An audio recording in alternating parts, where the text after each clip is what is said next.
আপনি আমি কি কখনো ভেবেছি এমন একটা দেশ আছে যার পতাকা আছে, জাতীয় সঙ্গীত আছে, সরকার আছে, কিন্তু সেটি একদিন পৃথিবীর মানচিত্র থেকে মুছে যাবে? হ্যাঁ, এমন একটি দেশ আছে যার নাম টুভ্যালু। এক সময় প্রশান্ত মহাসাগরের এক স্বর্গরাজ্য হিসেবে পরিচিত ছিল এই টুভ্যালু, কিন্তু আজ এটি বিশ্বের সবচেয়ে ঝুঁকিপূর্ণ দেশগুলোর মধ্যে একটি, যা ধীরে ধীরে ডুবে যাচ্ছে সমুদ্রের পানির নিচে। এটি কেন ডুবতে চলেছে, কেন এটি বিলীন হতে চলেছে? আজকের ভিডিওতে আমরা জানবো কেন টুভ্যালু অদৃশ্য হয়ে যাচ্ছে এবং এখানকার মানুষদের কি হবে, আর এই ঘটনা থেকে আমরা আসলে কি শিক্ষা নিতে পারি। আলোচনায় যাওয়ার আগে বলি, আমি মাহমুদা জেনি। আমি টেকনোলজি, সাম্প্রতিক বিশ্বের ঘটে যাওয়া ঘটনা, শিক্ষামূলক সম্পর্কিত বিষয় নিয়ে আলোচনা করে থাকি। আমার ভিডিও যদি আপনাদের ভালো লেগে থাকে, সাবস্ক্রাইব করে পাশে থাকবেন এবং আপনার বন্ধু এবং পরিবারের সাথে ভিডিওগুলো শেয়ার করে দিবেন। The realities of climate change, sea level rise, as you stand watching me today at COP26. We cannot wait for speeches when the sea is rising around us all the time. Climate mobility must come to the forefront. We must take bold, alternative action today to secure tomorrow. Faftailasi, Tuvalu Modetua.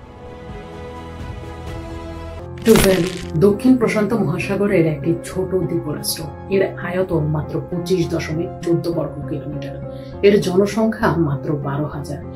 এটি বিশ্বের চতুর্থ ক্ষুদ্রতম দেশ। দেশটিতে মাত্র 9টি ছোট দ্বীপ রয়েছে, আর এগুলো সমুদ্রপৃষ্ঠ থেকে গড়ে 2 মিটার উঁচু। এখানকার মানুষেরা মাছ ধরা, নারকেল চাষের মাধ্যমে জীবিকা নির্বাহ করে। শান্তিপূর্ণ জীবনযাপনই ছিল তাদের প্রধান পরিচয়। কিন্তু এই স্বর্গরাজ্যের পেছনে লুকিয়ে আছে এক ভয়াবহ সত্য, যা জানলে আপনি চমকে যাবেন। সেটি হচ্ছে সমুদ্র তাদের ধীরে ধীরে গিলে নিচ্ছে। জলবায়ু পরিবর্তন ও বৈশ্বিক উষ্ণায়নের কারণে পৃথিবীর তাপমাত্রা বাড়ছে।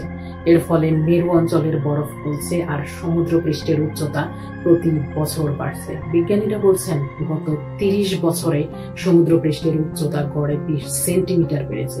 যদি একইভাবে বাড়তে থাকে তাহলে 50 বছরের মধ্যে টুভ্যালু পানির নিচে বিলীন হয়ে যাবে। ভাবুন তো, একটি সার্বভৌম দেশ যার জাতিসংঘের সদস্য পদ আছে, কয়েক বছরের মধ্যে পৃথিবীর মানচিত্র থেকে পুরোটাই বিলীন হয়ে যাবে।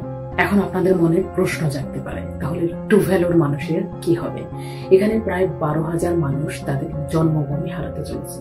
তারা হবে বিশ্বের প্রথম জলবায়ু শরণার্থী, মানে ক্লাইমেট রিফিউজিস। অস্ট্রেলিয়া ও নিউজিল্যান্ড ইতিমধ্যে টুভ্যালুর মানুষদের জন্য বিশেষ ভিসা প্রোগ্রামের কথা ভাবছে, কিন্তু সমস্যা হলো নিজের দেশ ছেড়ে অন্য দেশে গিয়ে বসবাস মানে শুধু নতুন জীবন শুরু করা নয়, বরং নিজের সংস্কৃতি, নিজের ইতিহাস এবং পরিচয় হারিয়ে ফেলা। কল্পনা করুন, একদিন আমি আর আপনি সকালে ঘুম থেকে উঠে দেখলাম আমাদের দেশটাই আর নেই, পতাকাও নেই, জাতীয় সঙ্গীত নেই, যে মাটির গন্ধে আমরা বড় হয়েছি সেই মাটি পর্যন্ত নেই। কেমন লাগবে আমাদের? আর এই বাস্তবতাটাই টুভ্যালুর মানুষের সামনে আসতে চলেছে। তবে টুভ্যালু সরকার হাল ছাড়েনি। তারা ঘোষণা করেছে যদি তাদের দেশ ডুবে যায় তাহলে তারাও হারিয়ে যাবে না। তারা তৈরি করবে বিশ্বের প্রথম ডিজিটাল নেশন। এর মানে হচ্ছে ইন্টারনেটে থাকবে টুভ্যালুর ভার্চুয়াল সংস্করণ, পতাকা, সরকার, এমনকি ঐতিহাসিক স্থানগুলো। ভার্চুয়াল রিয়েলিটি ও মেটাভার্সের মধ্যে তারা ভবিষ্যৎ প্রজন্মকে দেখাতে পারবে যে একসময় তাদের দেশ কেমন ছিল। আমি মনে করি এটি আসলে শুধু কোনো প্রতীকী উদ্যোগ নয়, বরং মানব জাতিকে মনে করিয়ে দেওয়ার একটি প্রচেষ্টা যে জলবায়ু পরিবর্তনের বিরুদ্ধে লড়াই আসলে আমাদের এখন থেকেই শুরু করতে হবে। টুভ্যালু তার সবচেয়ে বড় উদাহরণ। টুভ্যালুর গল্প আমাদের চোখে আঙুল দিয়ে দেখিয়ে দেয় যে জলবায়ু পরিবর্তন কতটা ভয়াবহ। আজ টুভ্যালু, কাল হয়তো আমাদের বাংলাদেশ, পরশু হয়তো মালদ্বীপ কিংবা এমন কোনো উপকূলীয় দেশ যা একই পরিণতির শিকার হতে পারে। সমুদ্রপৃষ্ঠের উচ্চতা বৃদ্ধি কোটি কোটি মানুষকে ঘর ছাড়া করতে পারে। জলবায়ু পরিবর্তন এখন আর কোনো ভবিষ্যৎ আশঙ্কা নয়, এটি বর্তমানে ঘটছে, আর টুভ্যালু হচ্ছে তার সবচেয়ে বড় প্রমাণ।